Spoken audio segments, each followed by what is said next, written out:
नमस्कार। हम पढ़ रहे संस्कृत में व्याकरण के अंदर कारकम। कारकम में देखेंगे आज पांचवा कारक अपादान कारक पंचमी विभक्ति प्रयोग। इसमें देखेंगे अपादाने।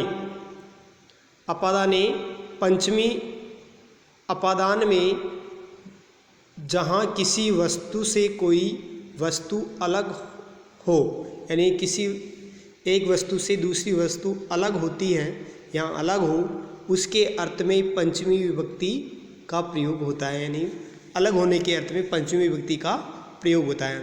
जैसे वृक्षात पत्रम पतति, पेड़ से पत्ते गिरते हैं, तो वृक्षात अलग होने में वृक्ष शब्द में पंचमी विभक्ति, क्योंकि पत्ते वृक्ष से अलग हो रहे हैं। फिर देखेंगे सेवक अश्वात पतति, सेवक घोड़े से गिरता है, तो घोड़े से अलग हो रहा है, घोड़े से गिरा है तो अश्व में घोड़े में पंचमी विभक्ति। फिर देखेंगे आगे दूसरा, भय और रक्षा अर्थ की धातुओं के साथ, भय और रक्षा अर्थ की धातुओं के साथ भय के कारण में पंचमी विभक्ति होती है। भय के कारण में कौन सी विभक्ति होगी? पंचमी। जैसे बालकः चोरात बिभेति, बालकः चोरात बिभेति, तो इसमें बालक किससे डरता है? चोर से, तो भय शब्द कौन सा हो गया? चोर, तो चोर में पंचमी विभक्ति। फिर देखेंगे आगे जन सिंहात विभेति, लोग शेर से डरते हैं या डरता है, आदमी शेर से डरता है तो सिंह से डर रहा है तो सिंहात, इसमें पंचमी विभक्ति का प्रयोग हुआ है।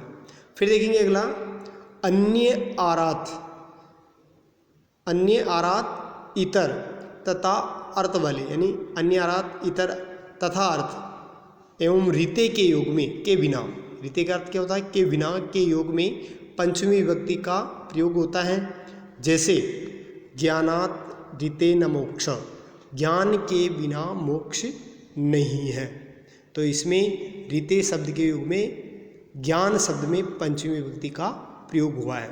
फिर देखिए अगला उदाहरण, कृष्णात अन्यो भिन्न इतरो वा इदम कार्यम कर्तुम न शक्यते, यानी कृष्ण से अन्य भिन्न, इससे यह अलग कार्य नहीं हो सकता है, तो इसमें कृष्ण में पंचमी विभक्ति हुई। फिर देखेंगे आगे प्रवृत्ति, प्रवृत्ति आरभ्य बहि ऊर्ध परम अनंतरम के योग में पंचमी विभक्ति का प्रयोग होता है। तो इसमें देखेंगे जैसे ग्रामात बहि उद्यानम वर्तते, गांव के बाहर बगीचा है, तो इसमें बहि शब्द के योग में ग्राम शब्द में पंचमी विभक्ति हुई है। फिर देखेंगे शेषवात प्रवृत्ति स अत्रेय पढ़ती, वह बचपन से ही प्रवृत्ति यानी लेकर के,